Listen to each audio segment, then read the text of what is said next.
Einen wunderschönen guten Morgen aus Alanya. Ich habe es ja geschafft, mit meinem Auto bei der Ausfahrt eine Stange mitzunehmen, also die Garagentor, weil die Vollpfosten oder ich zumindest immer versuche, trotzdem durchzukommen, ohne die anderen zu belästigen. Aber die Leute belästigen mich immer, parken immer so eng alles zu, bei mir vor der Haustür, die ganzen Arbeiter, lassen mir kaum Weg rauszukommen. Und ja, dann hat man auch mal eilig und will dann trotzdem irgendwie raus, ohne den Aufwand der Autowegfahrt und so ein Scheiß. Ja, habe ich halt mitgemacht, einen Schaden verursacht. Ich zeige euch mal den Schaden.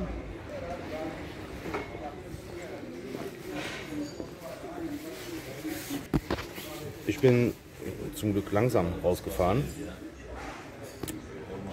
Wie es da drunter aussieht, ich glaube, die Karosserie ist nicht beschädigt. Aber mal sehen. Also das ist hier so ein, der einzige Laden hier im Gewerbegebiet. Die machen nur Plastikverschweißungen von, ja, man kann ja ziemlich viel scheinbar mit Plastik machen. Aber er hat sich jetzt hier auf Karosserieteile spezialisiert und schauen wir mal, was am Ende rauskommt. Um die Zeit ein bisschen zu überbrücken, zum Frühstück haben wir jetzt gerade auch noch nicht. Gehen wir jetzt hier im Gewerbegebiet zu Konya für den Jämmeklede und dann schauen wir mal, was es so gibt. Also es ist schön gemütlich hier, ist leer. Dattel, Kuchen und hier gibt es dann halt so Leckereien versteckt. Mal sehen, was ich esse hier. Ja, also so viel Auswahl gibt es hier nicht zu Frühstück. Es gibt hier eine Suppe, Linsensuppe und Hühnchensuppe und ja, und die Mercimek kostet so um die unter 2 Euro, 1,90 und Hühnchen kostet, Hühnchensuppe 2,20 oder so um den Dreh. Also die Preise sind sehr günstig hier. Ist halt Gewerbegebiet, keine Tourengegend oder was.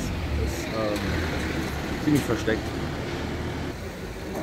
So, nochmal auch ein Gruß an Thomas, der ja freudig in den Kommentaren mit mir diskutiert. Nochmal zum Thema Stromgenerator. Wir sind ja in einem Neubaugebiet, das heißt, überall werden Villen gebaut und die Kapazität der Stromnetze ist eingeschränkt. Oh, da kommt schon Salat. Also es wird schneller gebaut, als die Infrastruktur überhaupt nachkommen kann. Dann kann man sich ja vorstellen, wenn Strom geliefert wird, dass die Endneubaukunden nicht mehr genügend Strom bekommen, beziehungsweise sehr schwankungsintensiv ist. Wir hatten immer das Problem gehabt, wir haben ja einen Aufzug zum Beispiel, der ist alle Nase lang ist er in eine Wartungsstellung gegangen, ist stecken geblieben und wir hatten schon Angst, überhaupt Aufzug zu fahren. Und das ist zum Beispiel ein Problem der Schwankungen des Stromes. Um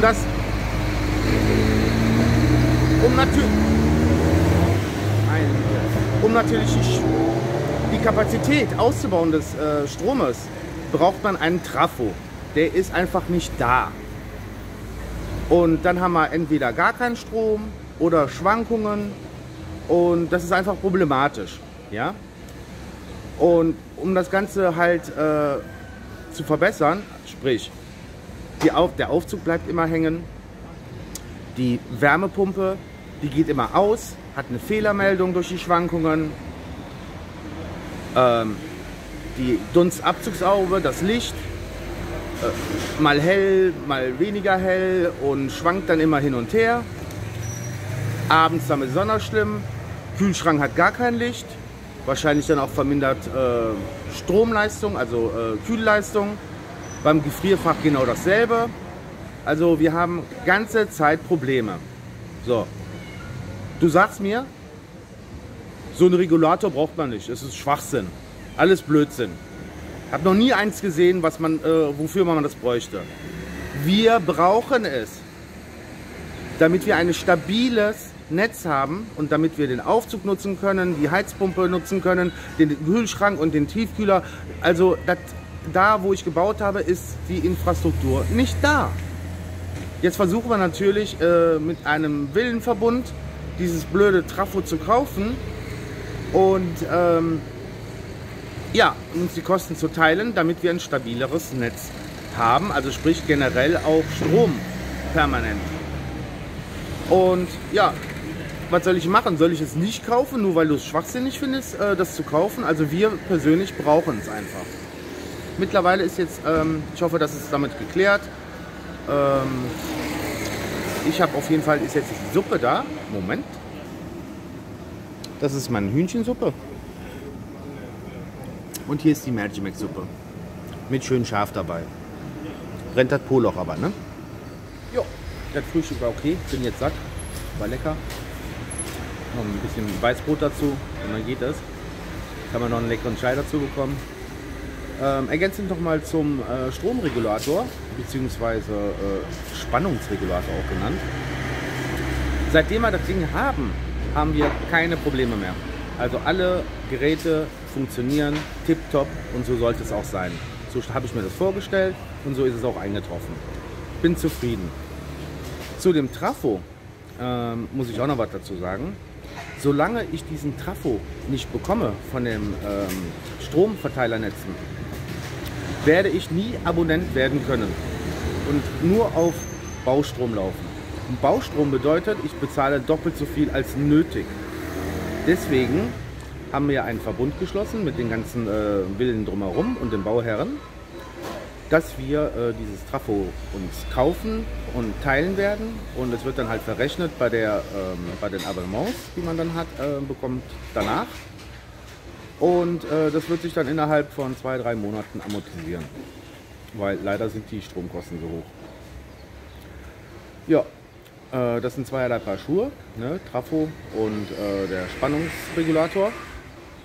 Deshalb hoffe ich konnte euch jetzt mal, oder beziehungsweise Thomas, einen Einblick geben, was unsere Problematik ist. Denn über den Kommentaren kann ich schreiben, was ich will, man versteht mich einfach nicht, was das Problem bei uns ist. Hoffe, jetzt hast du es verstanden. Mal gucken, wie weit das Auto repariert ist. Ich werde gleich mal beim Arbeiten aufnehmen. Es gibt nur einen Laden davon, habe ich glaube ich eben schon erwähnt. Der hat den Namen bzw. das Logo noch nicht an seinem Laden dran, weil der umgezogen ist hier innerhalb des Gewerbegebietes. Deswegen tja, müsst ihr, ja, fragen ist auch doof. Beschreiben kann man hier gar nichts. Hier muss man suchen. Hier sieht eine Nebenstraße nach der anderen gleich aus. Ja, mal gucken, wie er gleich gearbeitet hat. Bis später. So ihr Lieben, ich bin leider zu spät gekommen. Er hat schon die Arbeit gemacht. Und zwar macht er das warm, klebt er dann. Der repariert alles Mögliche, sogar auf Scheiben. Da war nicht Joch drin. Warte mal. Guck mal, alles Einzelteile, was total zersplittert war, klebt er alles wieder zusammen zu einem Originalteil. Hier ist er jetzt auch gerade dran. Der, als Beispiel, hier zum Beispiel, war komplett alles abgewesen. Der hat das von der Rückseite, hat er das geklebt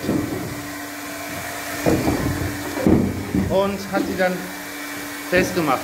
Das Ding muss natürlich noch lackiert werden. Hier kommen die Teile nochmal so an. Alles Mögliche. Total kaputt.